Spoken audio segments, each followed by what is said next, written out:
Everyone to tonight's meeting of the Environment and Planning Committee for Monday, the 11th of July 2022.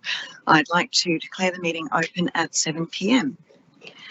I would now like to acknowledge the traditional custodians of the land of which we meet, which is the Bidjigal people of the Eora Nation, and I'd like to pay my respects to their elders past, present and emerging. Our notice of live streaming of committee meetings, staff and public are reminded that this meeting is being recorded for minute-taking purposes and is also being webcast live on Council's website. This recording will be made available on Council's website. The Code of Meeting Practice: only if the meeting moves into a closed or confidential session in accordance with Section 13 of the Code of Meeting Practice will the public broadcasting of the meeting be suspended. Council's Code of Meeting Practice prohibits the electronic recording of meetings without the express permission of Council. Mobile phones must be turned to silent during the meeting. Apologies. Do we have any apologies for this evening? No, we don't. Great, thank you. We can move on. Disclosures of interest. We have one disclosure of interest from Councillor Marnie for item number ENV 017-22, planning proposal to list 80 Boronia Parade, Lugano, Glenlee as a local heritage item. This is because Councillor Marnie is a member of the Friends of Glenlee, and they have lodged a personal, he has lodged a personal submission in support of the planning proposal. It's a non-significant, non-pecuniary disclosure, and Councillor Marnie will remain in the meeting. Do any other councillors have? Yep, Councillor Jamieson? Same reasons. On the same item? Okay, we'll just ask you to fill one out at the end of the meeting. So Councillor Jamieson is declaring one on ENV 017-22 for the same reason. Anyone else? No? Okay, thank you. Well, moving on to public participation. We do have one speaker registered for tonight's meeting, and that is Mr. David Burden, who is speaking on ENV 017-22, the planning proposal to list 80 Boronia Parade, Lugano, Glenlee as a local heritage item. Mr. Burden, as you no doubt know, I'm sure, you have 3 minutes time limit. The first sound you hear will indicate that you have 1 minute remaining, and at the second sound, could you please conclude your comments? And the floor is yours. Thank you. Thank you very much, Chair. Yes, and my name is David Burden. I'm the Conservation Director at the National Trust of New South Wales. I'm not going to take too much of your time tonight, but I did just want to say that the National Trust fully support the proposed listing of Boronia Parade, Lugano. We listed the property in December 2019. Our reasons were clear. I'd just like to acknowledge Council's report that they did with GML Consultants. It was a very good and thorough report, and we agree with the findings of it. I'd also like to note that Council's recommendation to support the state heritage listing of Glenlee is a good thing too, and that was done at your March meeting of this year. I won't give the reasons why Glenlee should be listed, that's clear to you, but I just wanted to say that the National Trust found this process was done in a very good and proper way. The issue was raised, the community concerns were listened to, the council's acted in a great way. It's a really important site, and we're at great risk of losing these sort of places in the George River community, of which I'm a resident, but you know, there are not many places like Glenlee. The more we can do to protect heritage as a site rather than just as an item, I think is a really good move. So I fully support the proposal that's before you tonight, and thank you for your efforts in that regard. Thanks very much, Mr. Burden. Okay, we'll move to our next item, which is the confirmation of minutes of the previous meeting, which was 14th of June 2022. Could I have a motion, please, that the minutes be adopted? Moved by Councillor Jamieson, and a seconder? Seconded by Councillor Borg. Can we just do an all in favour? Yeah, we'll do that. So councillors, I'll put that to the meeting. All those in favour, please say aye. Aye. Anyone against? We declare that carried. And could whoever's taking the minutes tonight, could we just please note that the Mayor is in the committee tonight, so his vote to be recorded as well. Thank you. Okay, so that is carried. Our next item is ENB 017-22, the report on submissions for the planning proposal to list number 80 Boronia Parade Lugano at Glenlee as a local heritage item. I'll ask for a mover in a second, just so that when we can open it up for discussion. Would someone like to move that, please? Moved by Councillor Marnie and seconded by Councillor Jamieson. Okay, Ms Bishop, would somebody like to give us an overview, please, of this particular report? One of the council officers? Yes, with Ms McMahon, she has carriage of this report and the process. The purpose of this report is to inform Council of the outcome of the public exhibition period that was conducted from the 4th of May to the 3rd of June this year on the proposal to list Glenlee 80 Boronia Parade Lugano as a heritage item in the Georges River LEP 2021. As a result of the exhibition period, Council received 120 submissions, the majority of which supported the listing or inferred support for the listing. There was one submission that didn't relate to the exhibition but requested that netted baths be provided at Lugano. As a result of the exhibition and the submissions, we also received a submission from the National Trust and a submission from Heritage New South Wales, both supporting the listing of the property as a heritage item. There are no recommendations to the planning proposal that came before Council back in March this year. It's been updated to reflect the submissions received, but that's the extent of the change, and it's been recommended that Council support the planning proposal and that it be referred to the Department of Planning for gazettal.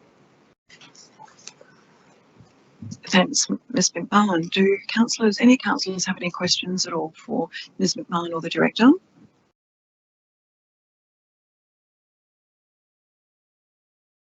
Sure, we're just going to hear from Ms Bishop. The committee may be interested just in relation to the timing, that once the minutes are endorsed by Council, our aim will be to get it into the Department of Planning requesting gazettal, so that will be done at the end of the month or early August, with a hope that given it's a fairly straightforward planning proposal, that we would hope to see gazettal probably late September, early October. Thank you. Are there any further questions? I have a question, but it's more of a procedural question.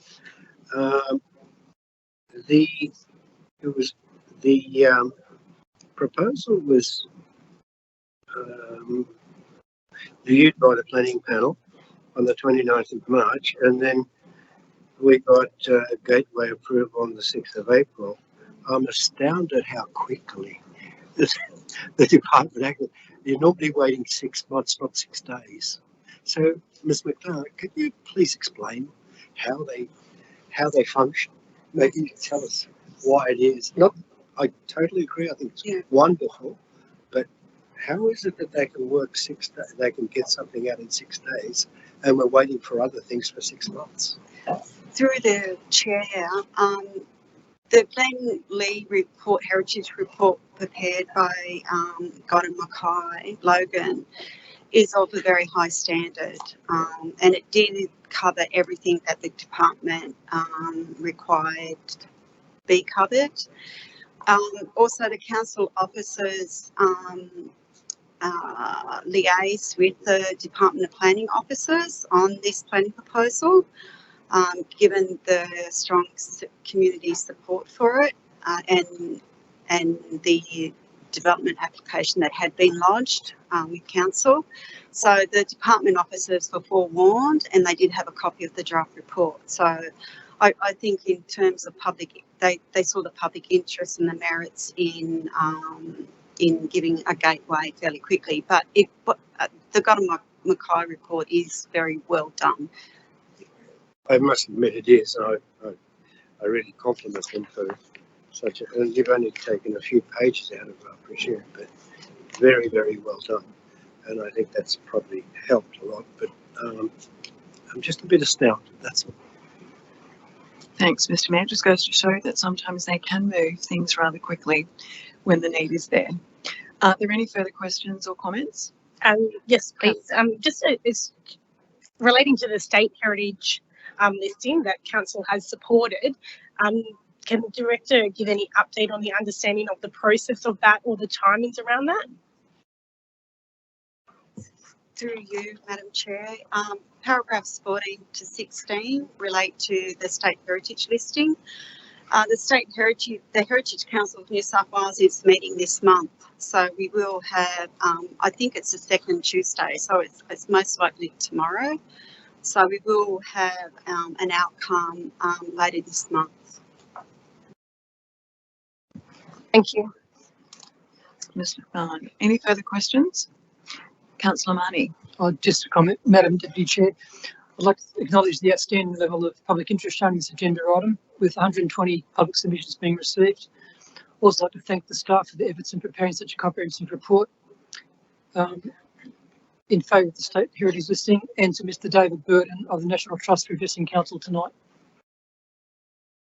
Councillor Marnie, any further comments or questions? Okay, thank you, councillors.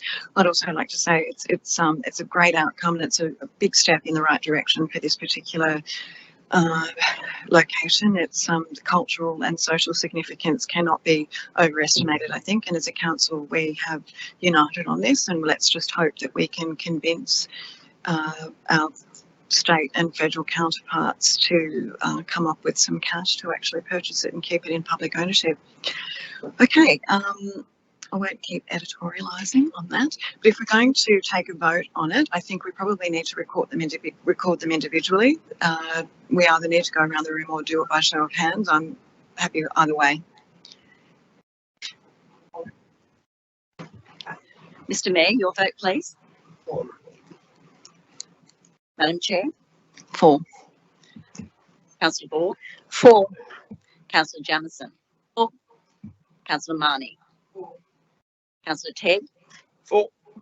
Councillor Wayne. 4. Unanimous.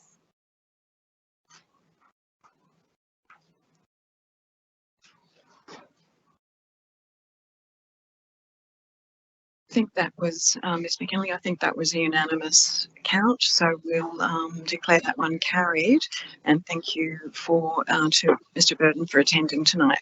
You're welcome to stay.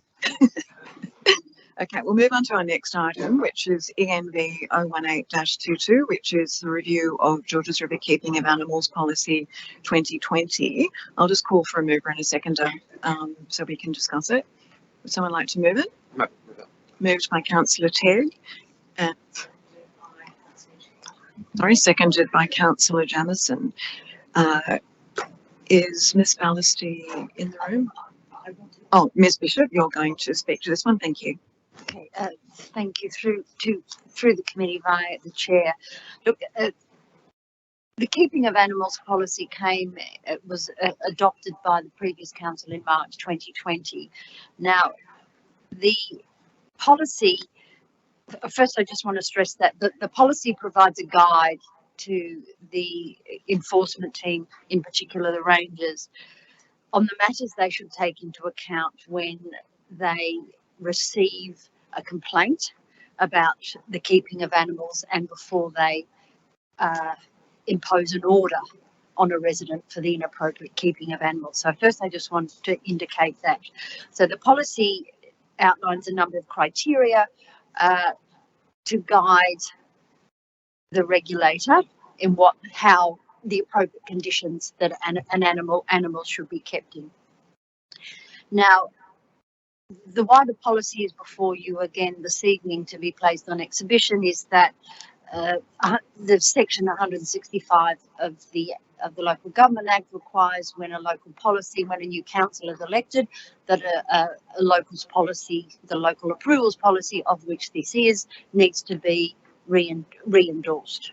So as a part of that process, so we have looked at the policy, so taken an opportunity to look at the policy to revisit some of the things that we think may require improvement. So the first thing is, of course, is indicating within the policy the things that an officer may look at, the criteria they may look at when they're looking at a complaint, whether that's complaint about roosters, complaint about cats, complaint about pigeons. The other thing that, the other amendment to the policy that has occurred, and it has occurred based on an actual event that the regulatory staff have been dealing with a number of years, was regarding an excessive number of cats that were at a property within the council area, and those cats were weren't kept, and they were creating amenity issues for the area with the feces, smell, roaming, etc. So to assist, so we got some advice on it. We spoke to the RSPCA about this. We talked about, we have done some work about the best way to try and fix this situation, but also not to allow this situation to happen into the future. So after much consideration and much discussion, what the policy is introducing is for cats that there is a maximum number of 4 cats to be kept on a premises. The policy is amended to include that, and those cats are to be desexed, microchipped, and kept in a sound way.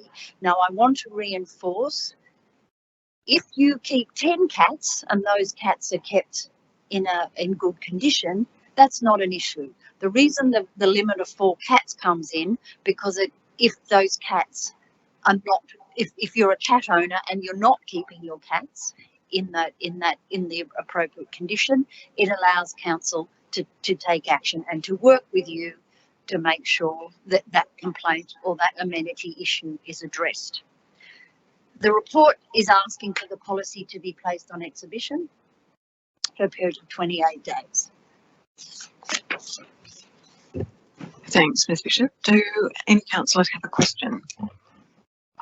Yes. Now, Meryl, if I recall correctly, and I think it's in the report as well, last time we put this out for exhibition, the feedback that came back was that people didn't like there being a maximum number of pets in the policy, because previously it could be implied that there was one, people didn't like it, particularly around the size of dogs, etc., etc.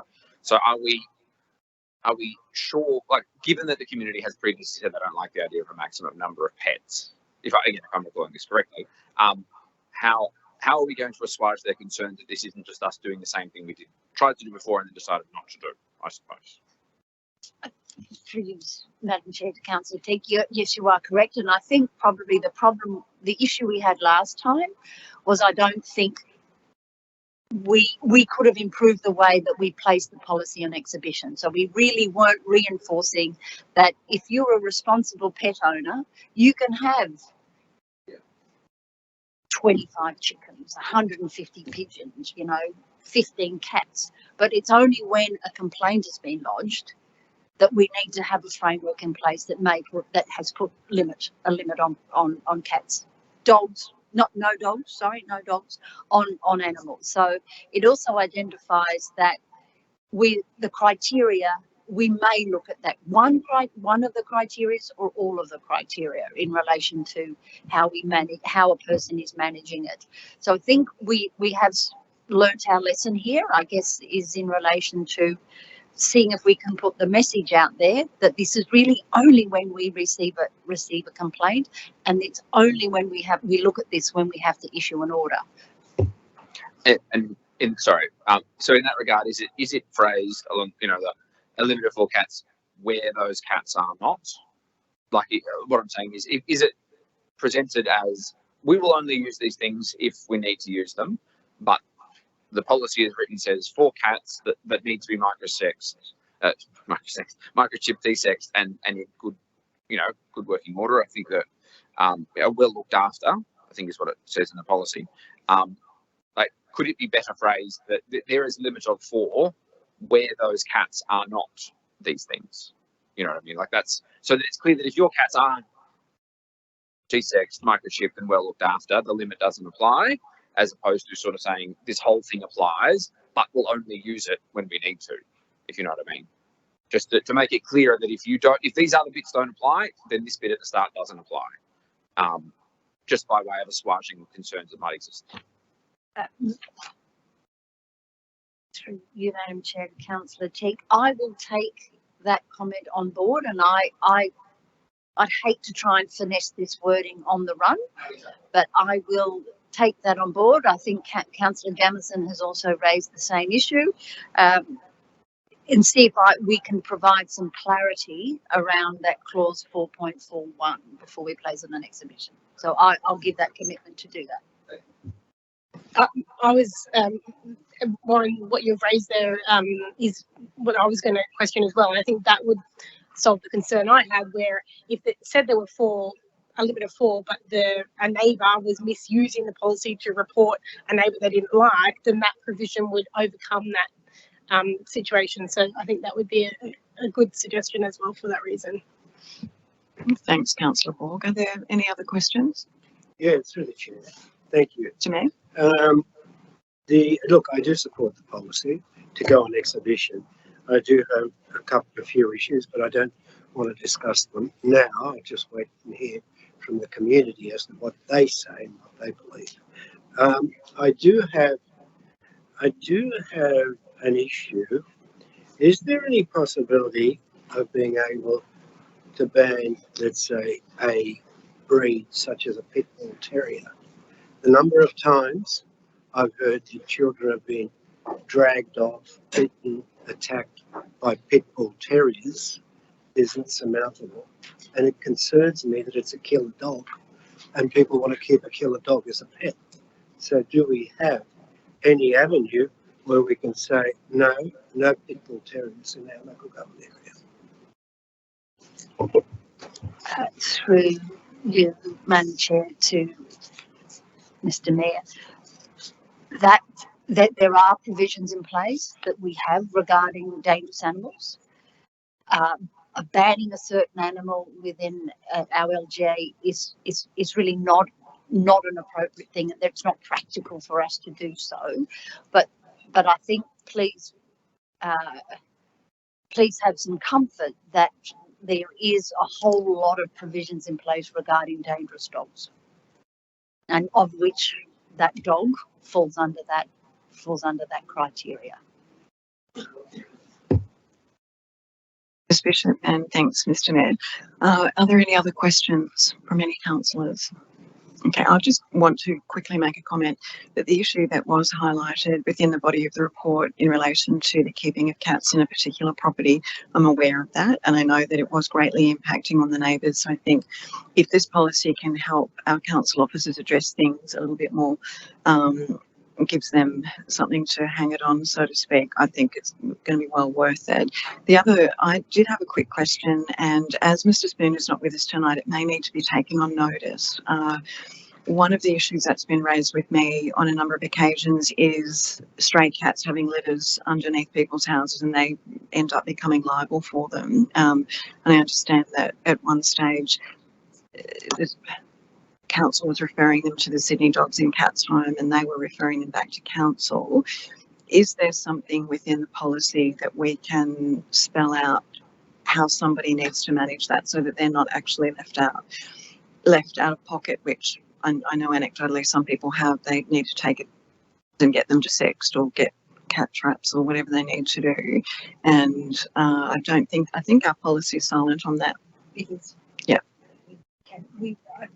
Sorry, through you, Madam Chair, I think the matter you raise is a good one, and I think it's probably the issues of information being provided on our web or some other educational material of the process you would follow if such an issue happens. Thanks, Ms. Bishop. Well, if there are no further questions, councillors, I'll put it to Ms. McKinley. Do you want to just quickly go around the room, please? Thank you. Mr. Mayor, your vote, please. I support. Madam Chair, For. Councillor Borg. For. Councillor Jamieson. For. Councillor Marnie. For. Councillor Teague. For. Councillor Wang. For. That's 7 votes for, unanimous. Thank you very much. We'll declare that one carried. We'll move to our next item, which is ENV 019-22, Wildlife Protection Area Policy 2022, Report of Public Submissions. And if I call for a mover and a seconder, moved by Councillor Marnie and seconded by Councillor Borg. Ms Bishop, would one of the council officers be able to speak on this briefly? Ms Ballister, you're here. Thank you. Through you, Madam Chair. The report being considered tonight is a follow-up report based on one previously provided in April of 2022. The report tonight recommends that 19 parks and reserves within the Georges River LGA are declared Category 2 wildlife protection areas, enabling council to control and manage roaming cats and off-leash dogs within those 19 areas. The primary justification for the declaration of these 19 areas is based on biodiversity value for four primary categories: conservation classification, number 2, the threatened species present at the locations, thirdly, whether or not the site is council owned and managed land, and fourthly, whether or not there's a recorded presence of roaming cats and or off-leash dogs within the area as captured under the biodiversity study, which was presented to council in June of 2021. The draft wildlife protection area policy was publicly exhibited for a period of 29 days. It received 12 submissions in total. 11 were in support. 1 misunderstood the scope of the wildlife protection area policy, and the feedback was largely provided around flora instead of fauna, being animal species. One of those 12 submissions was received by the Australian Wildlife Society, also in support. Overall, the draft wildlife protection area policy as exhibited is in line with the Community Strategic Plan and the Local Strategic Planning Statement. The second part of the recommendation of this report here is that further report be provided to council outlining next steps and potential costs associated with enforcement and implementation of the wildlife protection area policy. Thanks. Thank you so much, Ms Ballister. Councillors, do we have any questions of Ms Ballister or Ms Bishop? Yes. Councillor Tegg.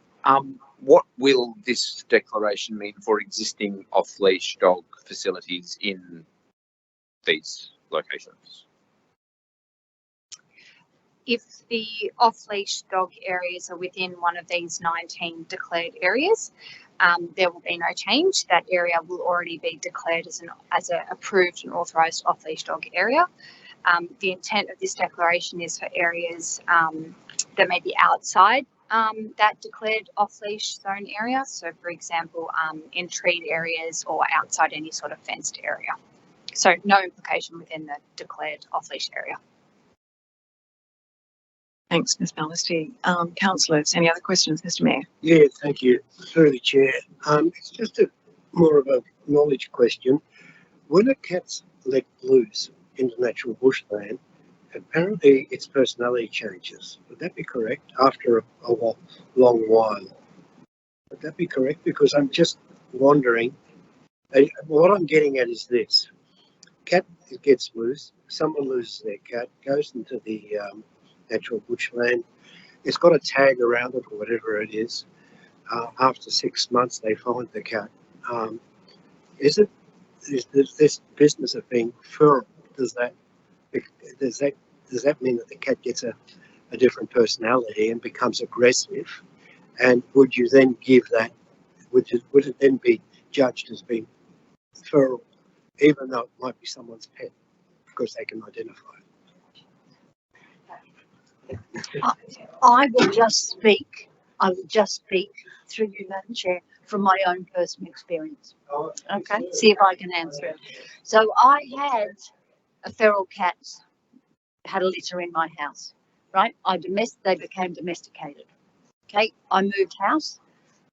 The mother cat disappeared. So she had feralness in her, disappeared. She was gone for 4 months. I got a phone call. She was in someone else's house, kilometres away. She tried to get home to her previous, where we used to live. When I went to retrieve her, she knew exactly who I was, and she came to me, and she wasn't, well, she could have had the tendencies of going completely feral. She didn't. So I would say once a cat is domesticated, usually I think that that level of domesticity remains. However, as you know, I'm not a vet, but I would say it may depend on the situations, but I think you would find once a cat is domesticated, it probably remains so. It's just that I find that there's antidepressant.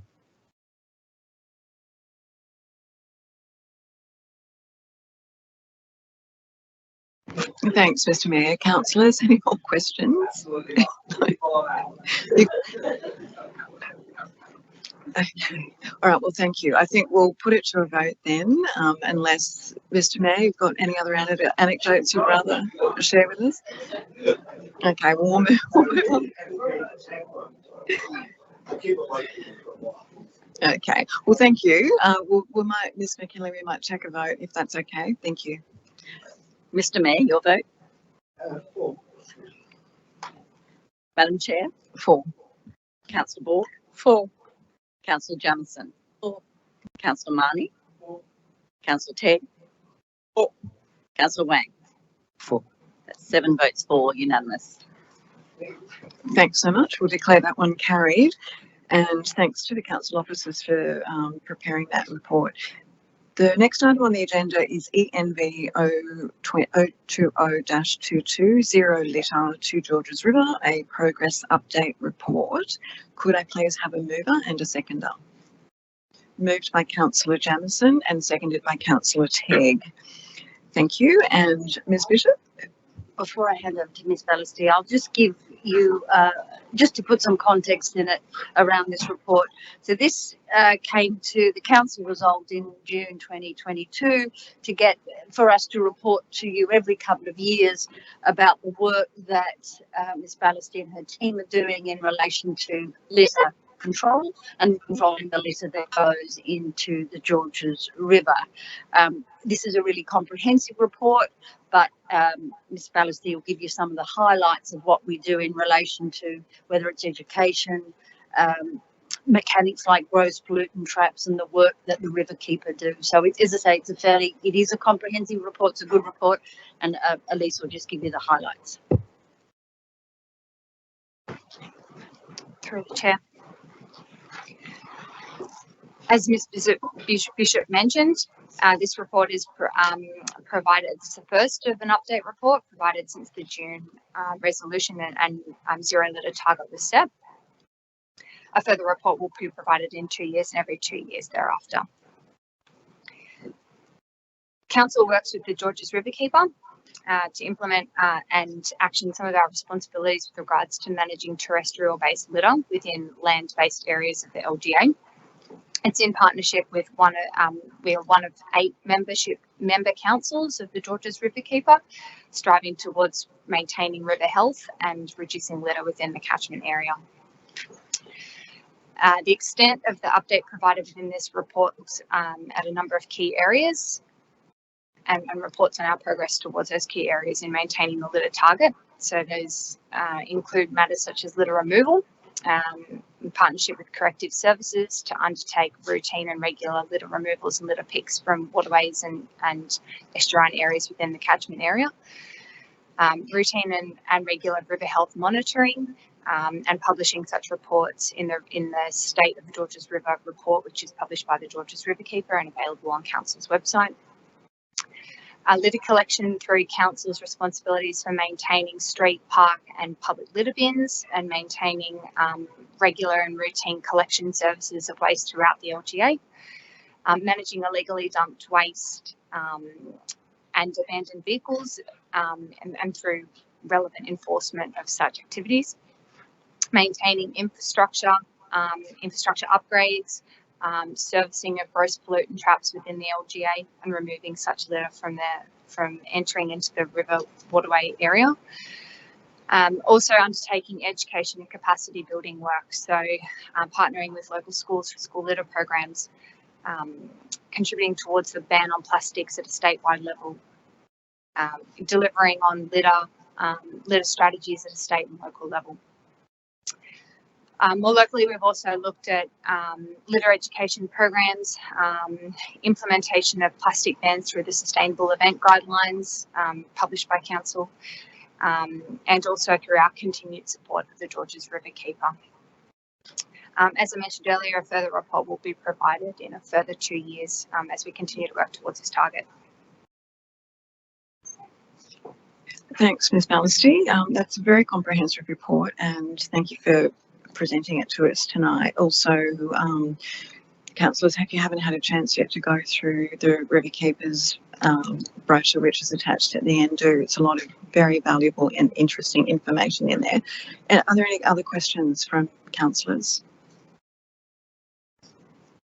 If that's the case, we might just go to move it. Ms. McKinley, thank you. Mr Mayor, your vote please. For. Madam Chair. For. Councillor Ball. For. Councillor Jamieson. For. Councillor Marnie. For.